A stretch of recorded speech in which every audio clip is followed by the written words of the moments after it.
First of all, thank you so much for your time today. Happy to be here.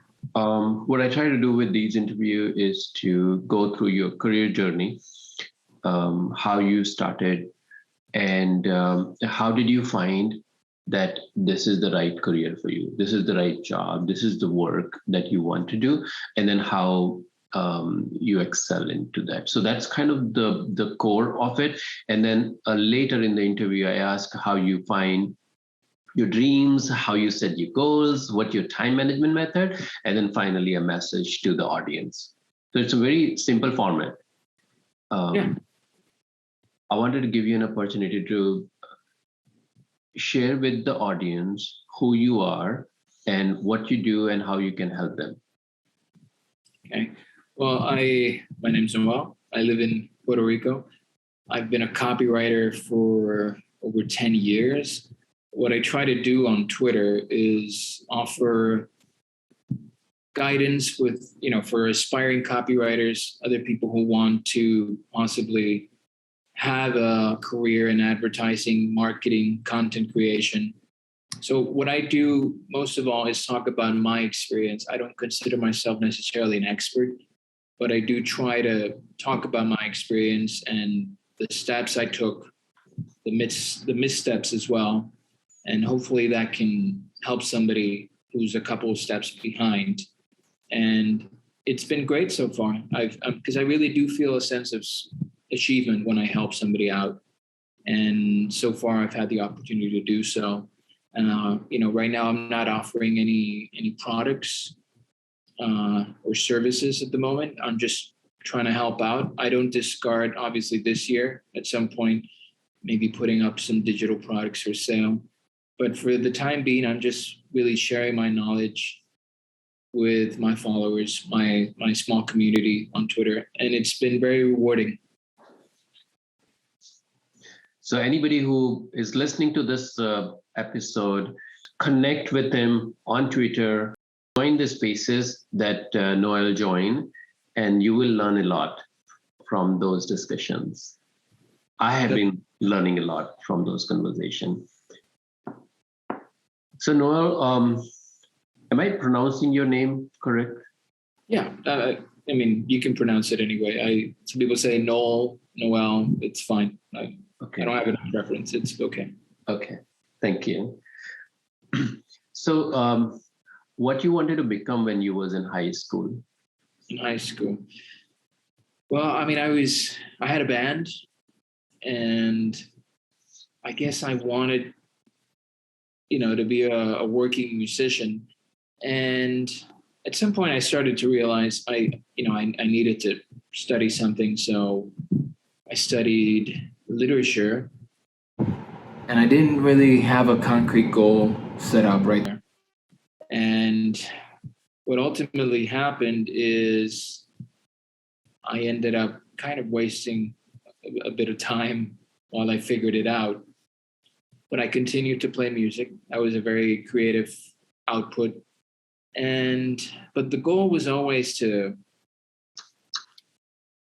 just have some kind of creative profession, whether that involved playing an instrument or just writing. That was the goal in one way or another. And the goal started to change as, high school turned into university. But I kept my focus on having a creative career. And I found that in advertising. Mm-hmm. But when I was in high school, I knew what advertising was, obviously, as a consumer, as a person who watched TV. You were exposed to advertising all the time. But I didn't know what a copywriter was. I wish somebody had told me that in high school. I could have better defined the road I would have taken. But it happened very organically, how I got to it. But to circle back, in high school, it was all about music. It's really what I wanted to be. But in the end, it ended up being a career with another kind of creative pursuit. So I guess the goals kind of aligned in one way or another, you could say. But yeah, high school was a long time ago. So from there, you decided to go to college.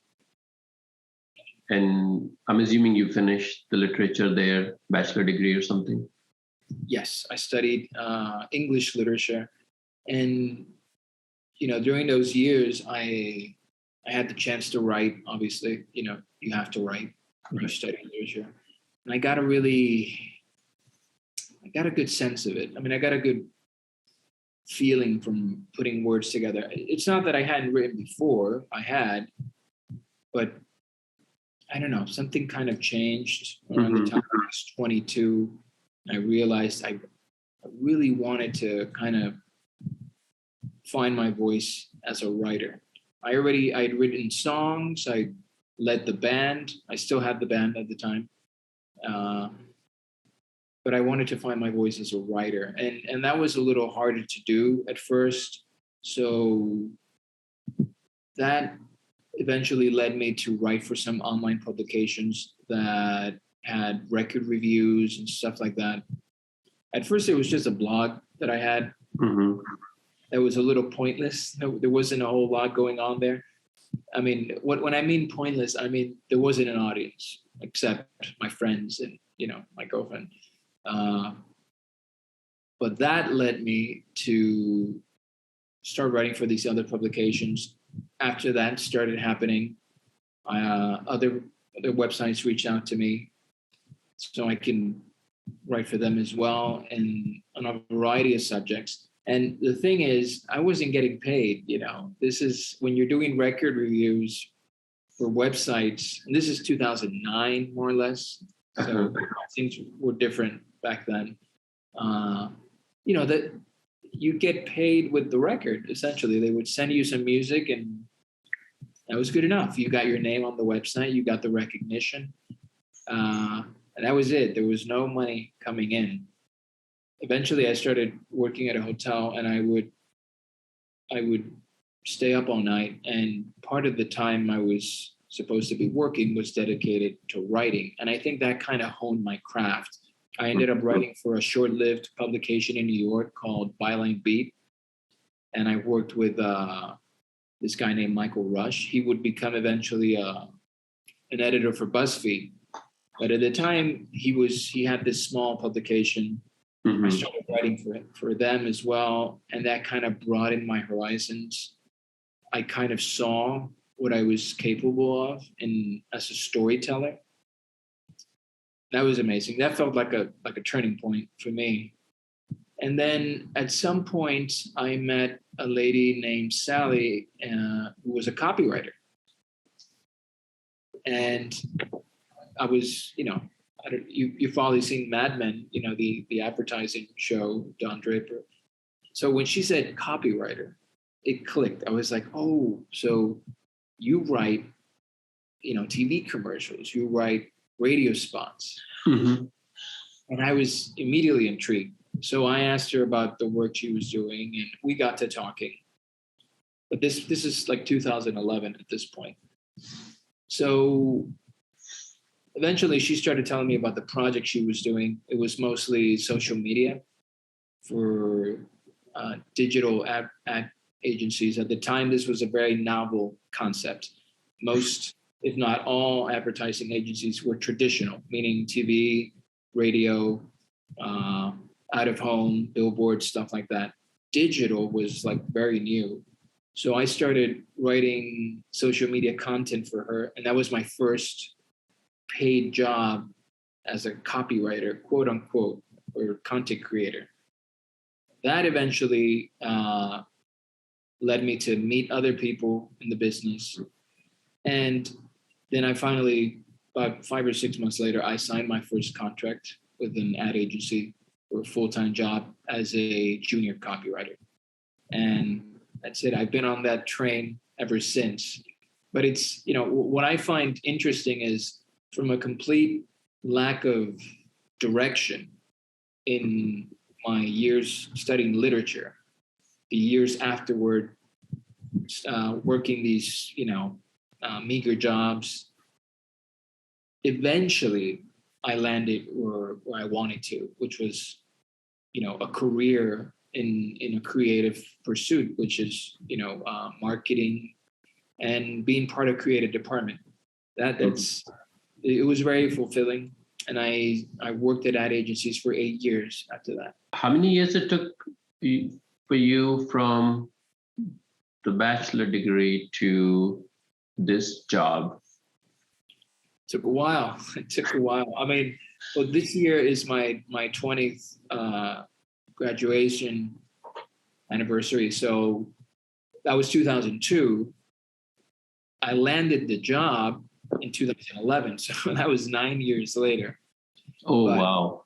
Yeah, that was 9 years later. But you need to, I mean, the way I put it into perspective is, first of all, I mean, I had no direction.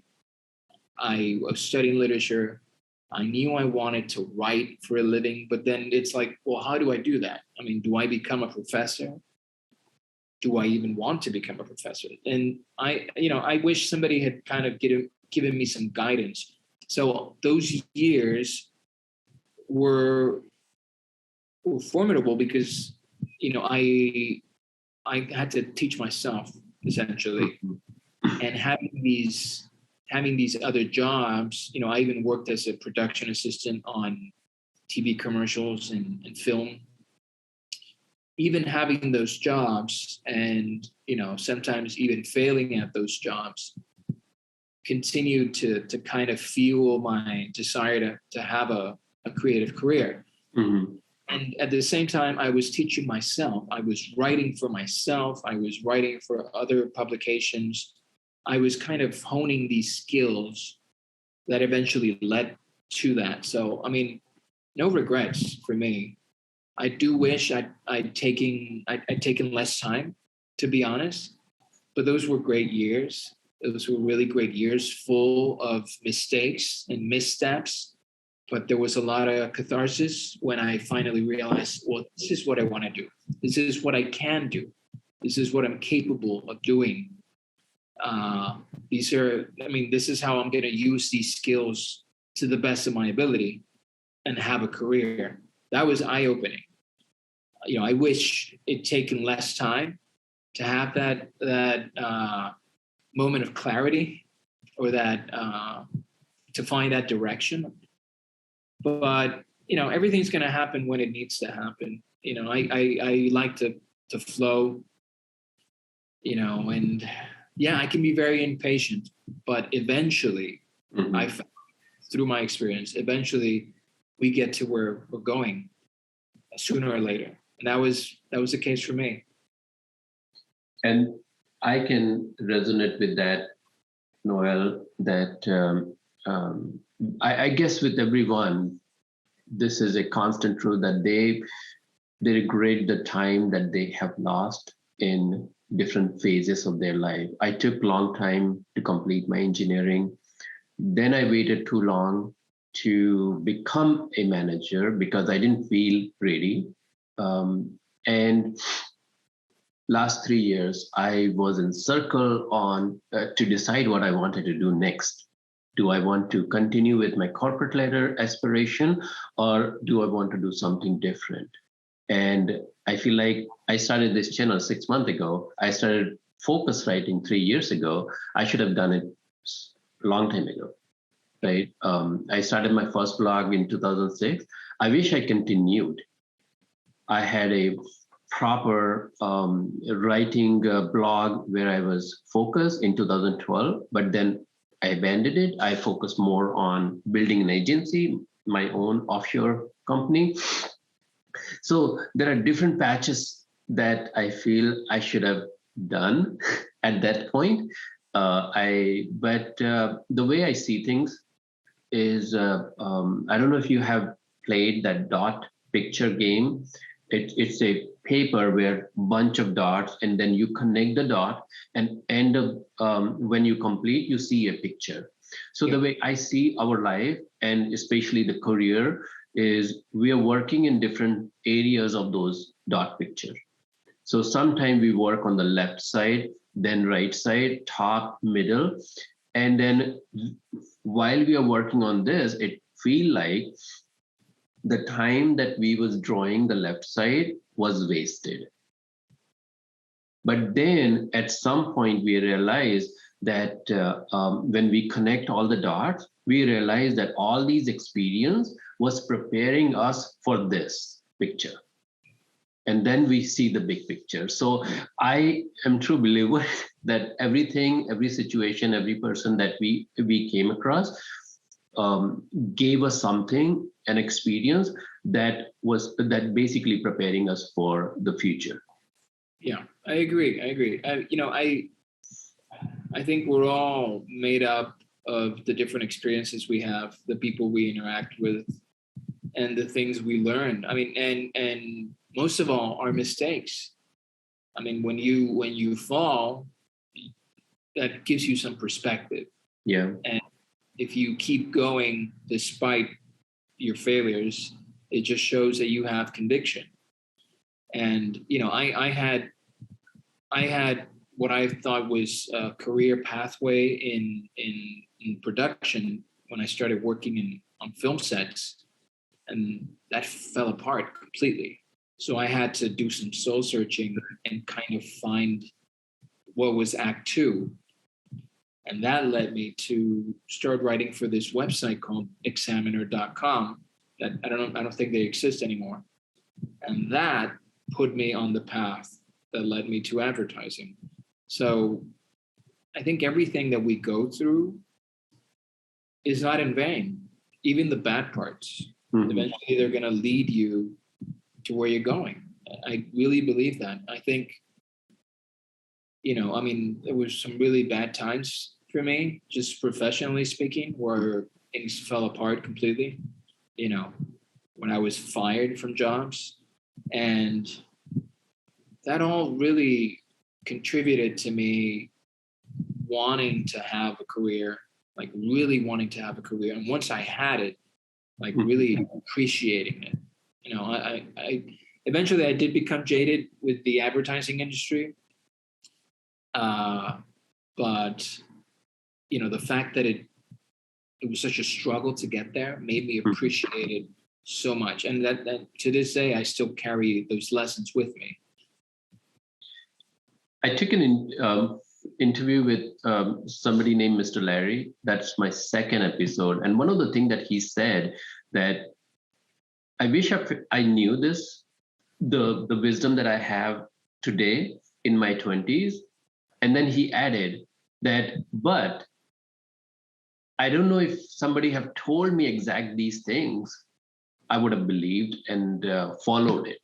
So his point was he needed to go through this situations and experience to be able to believe and to gain that wisdom to become who he is. And somebody would have told him and he would not have done it anyway. Yeah, no, I agree with that notion completely, because when you're a young man, you kind of think you have all the answers. You think you know better than anybody else. So, yeah, it was hard at times, but it shaped me into the person I am today. And if it'd been different, I would have taken a different path, and I wouldn't be who I am today. I wouldn't be where I am today. And yeah, that's why I say, there's no regrets. Even the times I made mistakes and I screwed up and there were major setbacks, and it's very disheartening. Mm-hmm. And you kind of think you found the path, this is going to be my career, and then that falls apart on you. That is very disheartening, especially for, a guy who's 24. You kind of see that shiny object of a career, and you think you almost have it, and then it's taken away, and it's like, well, what do I do now? What's my next step? But like I said, everything led to here. I'm very happy with my journey, and that doesn't mean it, I don't look back with any resentment. I try not to. But everything that we go through eventually leads us to something better. I really do believe that. And for me, it was a career. It was a career in advertising. And that's amazing. You refer soul searching part. I wanted to touch a bit on that. What that process looked like for you? Sometimes, I mean, it's hard to put it into words, but sometimes, whenever there's a crisis or something for me, I kind of try to find, I sometimes start reading a lot about different things. I kind of seek out inspiration, whether that's, watching certain movies. I do try to kind of shake myself out of the negative aspect of it, because it could be very overwhelming. And, I remember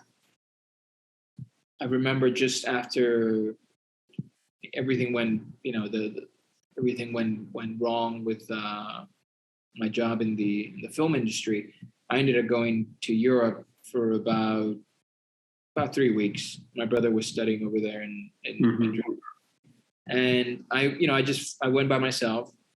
I turned 25 on that trip in Spain. And I really took those 3 weeks to kind of, I had fun, obviously. I was with my brother, mid-20s. But I took the time to kind of reflect on what I wanted to do. Because, when you turn 25 and you lack direction and you're not sure what's next, you start to, you kind of hear the clock ticking in the background, like it's time to do something, like you're not 18 anymore. And, I usually somebody tells you this, usually like your parents or somebody tells you like you need to get your act together. But I realized that. And then I started reading a lot. Just about everything, different things. And I've always been a voracious reader, but I just started reading about, different people and their struggles. I remember reading this book by Anthony Bourdain, Kitchen Confidential. That made me smile because, it's very entertaining. And he also came from like, being, I guess, a busboy. I'm not sure where his start was to being a chef. So, it's those kinds of stories are very inspiring. Also, Hunter Thompson, these are crazy individuals, but their journeys were very inspiring. Hunter Thompson struggled a lot as a journalist, and he didn't know what he was going to do, and he had trouble in the military and all that, and then he became a legend, and I guess there's different ways to see that. And a lot of reflection. That happens. I still do that a lot.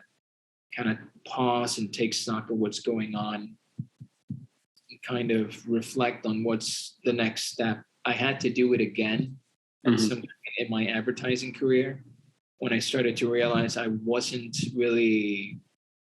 loving the ad agencies as much as I had at the beginning.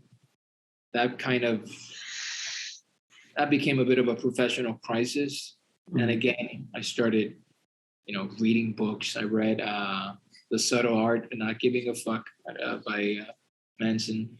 Yeah. And, I started watching documentaries. Usually my antidote, sorry, my dog is here. He wants to play, sorry. Usually the antidote to like a crisis point is kind of consuming educational resources. For whatever reason, I kind of gravitate toward that. So I watched some documentaries. I watched the Tony Robbins documentary. I read the Manson book. I just started going to bed a little later than usual and just reading, watching stuff, listening to podcasts. Just kind of, it's a way of kind of fumbling your way in the dark, trying to find something to kind of grab onto.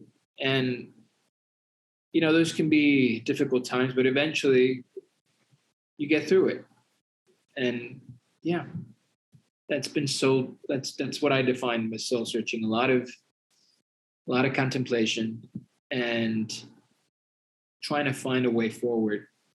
Sometimes it happens quickly, sometimes you can turn yourself around in a month. Sometimes it takes a little long, but in the end, it's always rewarding. Well, I don't know if you realize that, but this segment, what you have shared will be beneficial to hundreds and thousands of people, whoever will watch. And this is a common problem or situation or circumstances for many people. And it happens in two ways. Number one, that people who completely not aware what they want to do and they are trying to find it, right? Until they find, they kind of not taking many actions because they're not sure. And then the second type of people who are in autopilot and they just working, they're going office, or if they're if they're business owner, they're doing it every day and they are on autopilot. They know somewhere in their head that something is missing, but they don't know what that missing part is. Yeah, that can be it's very sobering when you realize that something's missing. And yeah, it's just a matter of not lying to yourself. Be very honest with yourself. I had to realize that I wasn't happy with agency life, and it was really taking a toll on my mental health. It was it was cutting down on the time I could spend with my family. It was rough, but from that hardship came the realization that I wasn't going to spend my life working at agencies. So that kind of made me do some course correcting, seek out other opportunities. And now I'm happier than I've ever been in my professional career. That doesn't mean there aren't challenges. There's still, anything worth doing is going to have its challenges. So I still struggle sometimes. When you write, when you're a writer, you have frustrations. Way too many frustrations. And when you have, a wild imagination, like the one I have, and this propensity to tell stories, you kind of sometimes make up these stories in your head about, what's going to happen. And there's kind of these doom scenarios going on in my head. And I struggle with that sometimes too, because it's very easy to kind of believe your own stories, the stuff you make up in your head, like,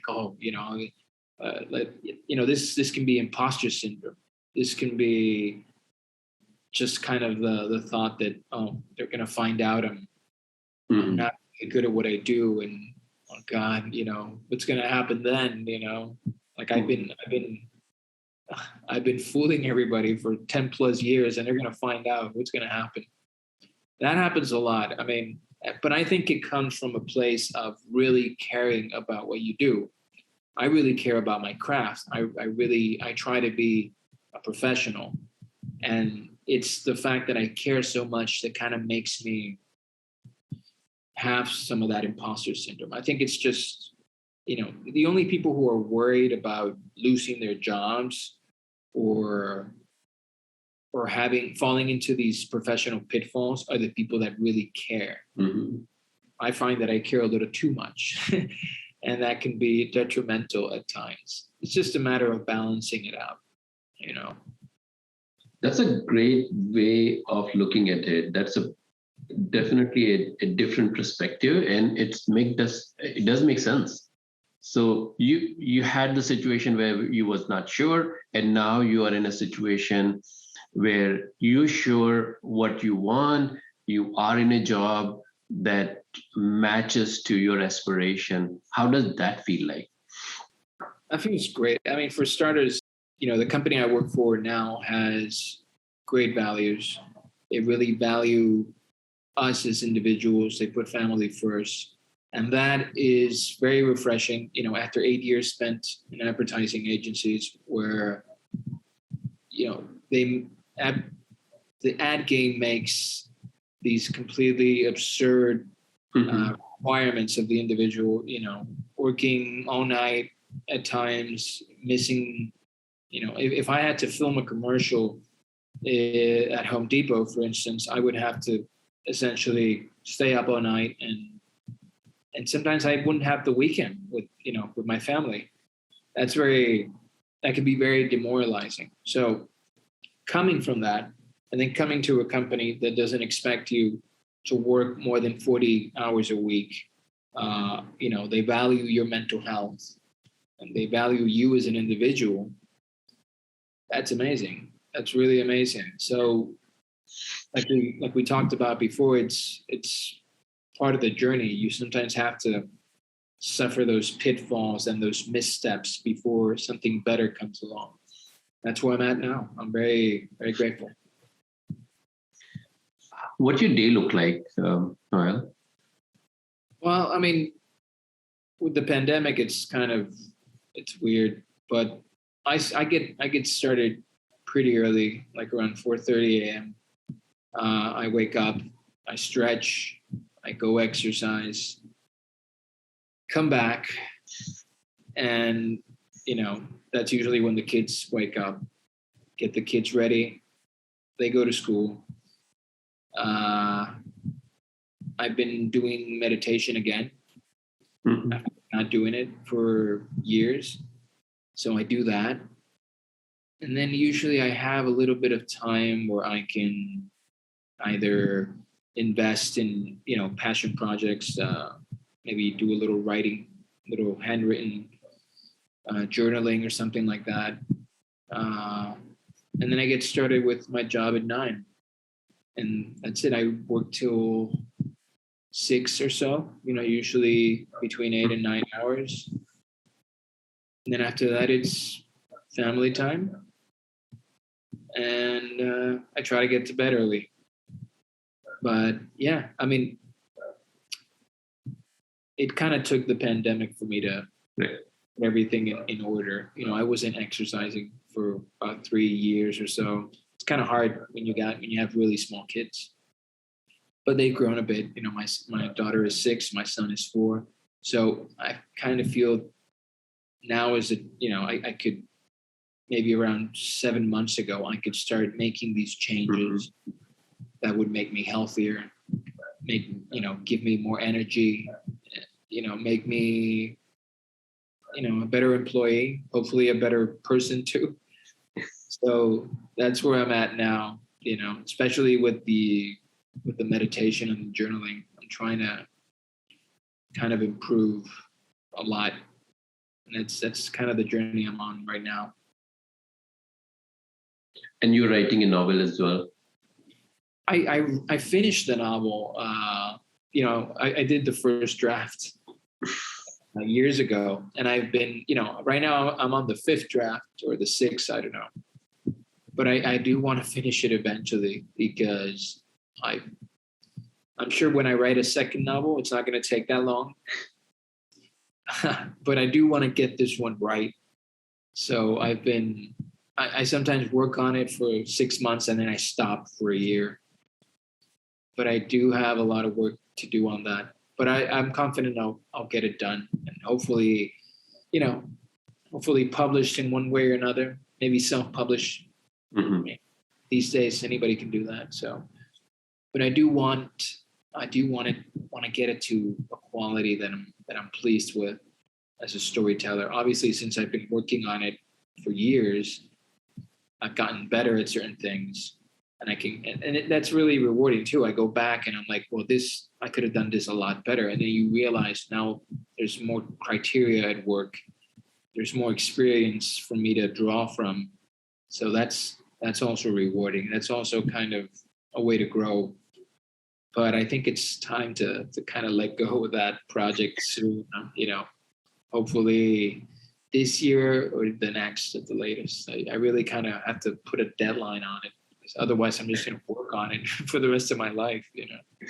I have a huge respect for you for doing that, because I had two books and I couldn't make much progress. So I know what it means, and how I was rearranging chapters and so many other things, and couldn't make much progress because the thought process consumed me more than the writing.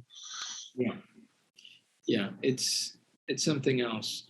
You know, I took a lot of inspiration from Charles Bukowski. He wrote his first novel in like 3 or 4 weeks. So I said to myself, I'm going to write, you know, like NaNoWriMo, I think it is. You have to write a 50,000 word novel in 30 days. So I kind of set out to do something different, but I ended up doing that. After 30 days, I had 54,000 words. So that was great. That was an achievement in and of itself. But then, you know, rewriting, and I took stuff out, put stuff in. It's been a roller coaster ride, but I'm learning. And like I said, hopefully when this one gets done, I can do the second one in 2 years instead of, I don't even know how long I've been working on it at this point, maybe 8 or 9 years. Not consistently, right? Not consistently, you know. Patches. Yeah, after the kids were born, I probably took like a 3-year break from it. But yeah, I'm gonna set deadlines, and you know, maybe you can hold me to them. And when we talk again in a year from now, hopefully that'll be done. I hope. Actually, just this week, somebody posted something, and I said I wanted to write, and that who is stopping you, and the conversation has started. So I will attach you there. I will tag you there to that conversation. And then you recently did 30 for 30. Oh yeah. That was amazing. I mean, you know, some of the people that really inspired me to kind of grow my audience on Twitter were Dickie Bush and Nicholas Cole. And it was great. I mean, it was a challenge. Undoubtedly, it was a challenge, because you really have to write every day, and that includes weekends. And, you know, you're a father too, so you know, weekends can be challenging for work if you have kids running around, especially mine who are small. But I got through it, you know, and it's very rewarding. I think it's kind of made me realize who my audience is, because I would realize, you know, the kinds of essays that would resonate more. So I kind of realized that a lot of my audience consists of people who want to become copywriters, or people who are just starting out as copywriters. So I've been honing in on that lately, and it's been I've seen a lot of growth because of it. And that all comes from you know, these principles that I've been exposed to just even before Ship 30 for 30, just following these people who are writing every day really consistently. And I think that's key. If you stay consistent, you're going to see results. And I knew that already going into it, but just from this perspective on the other side, it's amazing. It really is amazing. I want to take it again. I don't know if this year, but next year for sure, because it was very, very rewarding. And a lot of people take it. I know a guy who's taken it, I think 4 times already. And because you can continue to find value in the stuff you learn. And when you're doing it, when you're writing for 30 days as part of a community, you really do feel like you're all kind of rowing in the same direction. And that's very empowering.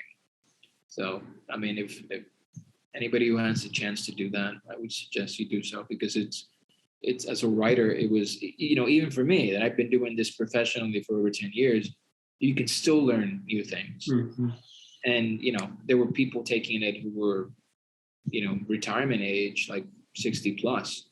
So it doesn't matter what stage of your career you're in, you could definitely benefit from a cohort-based course, because you're going to be doing it with a group of people. And that is really empowering.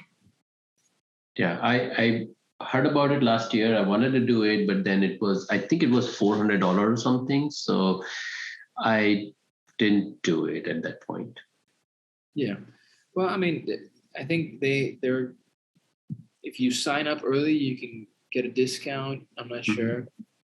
But I think it's really rewarding. I mean, a lot of people don't follow through.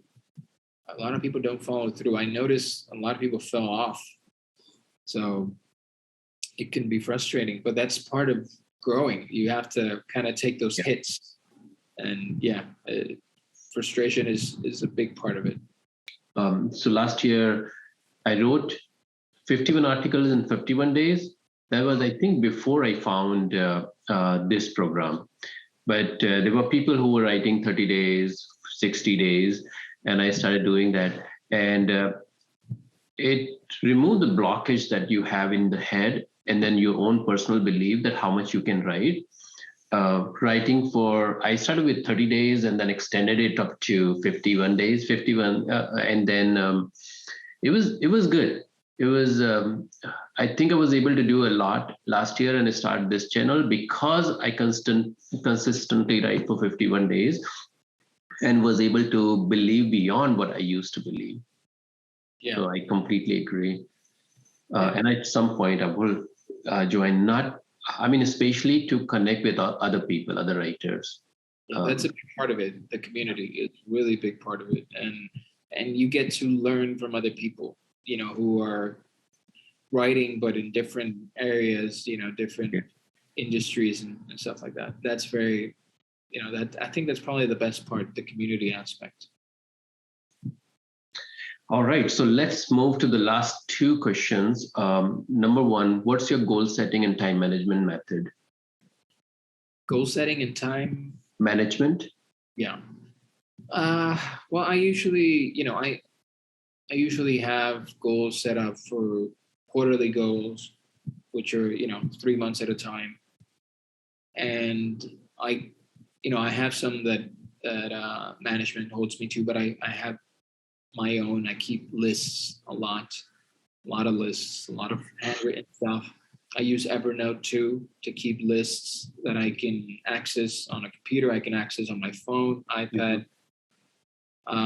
And just time management. I do something that helps me a lot, which is 1 hour sprints. And what that consists of is turning off all notifications, everything, sometimes I even take off my Apple Watch and set up a timer for 1 hour. And for that 1 hour, I will work without interruption. And, I try to almost kind of fool myself into, I kind of give myself a little reward at the end, like maybe I'll have some fruit after an hour, or I'll take 5 minutes and I'll go on Twitter, see what's happening. But that 1 hour needs to be solid work. And, I sometimes, if I'm working from home, I even tell my wife, like, I'm going to work for a straight hour, and then I'll come out, because work from home can be challenging sometimes. Right. But I do that. I try to do that twice a day. And those 2 hours are probably the most productive hours in my day, because they're really, you're not going to be, if you turn off notifications, there's not going to be an email coming in that you're going to have to, shift focus. There's not going to be a text from a friend or some notification from the New York Times or anything. Okay. And when you're working from home, if you also tell others around you, like, I need an hour of uninterrupted work, I think that's, it seems simple when I describe it to you, but it can be really good, because there's just so many distractions. And when you're working from home, you need to hold yourself accountable, because you're not at the office, like nobody can see if you if you're reading the news on your phone. So I think in terms of time management and productivity, 1 hour sprints for me are key. I mean, I know it seems simple, like I said, but you can really get a lot of 1 hour of completely focused work. The most powerful advice there is we try to manage the entire day. We try to time manage everything. But what you're saying that out of those 24 hours, if you just manage those 2 hours, it will be way more productive than you're not doing anything. That's what I mean. There's nothing else in that hour except the work. And you get 60 minutes of uninterrupted work. It can be very, very productive. What's your message to the audience? You need to kind of define what you want to do with your life professionally, and then just do anything and everything you can to get there. When I decided I wanted to be a copywriter, I had to seek out the people that would help me, the books I would read, and, I made a plan. I think making a plan and executing it, without delay is what gave me a career. And, for anybody who's watching that, wants to have a career as a copywriter, you can follow me on Twitter. It's my name at Noel Dávila. I said that in Spanish, but you could say Noel Dávila. And, I'm constantly tweeting resources about copywriting, storytelling, and professional growth.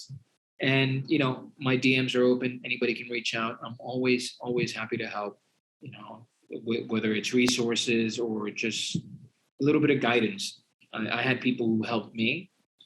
So I think it's incumbent upon me to help others and just kind of pay that goodwill forward.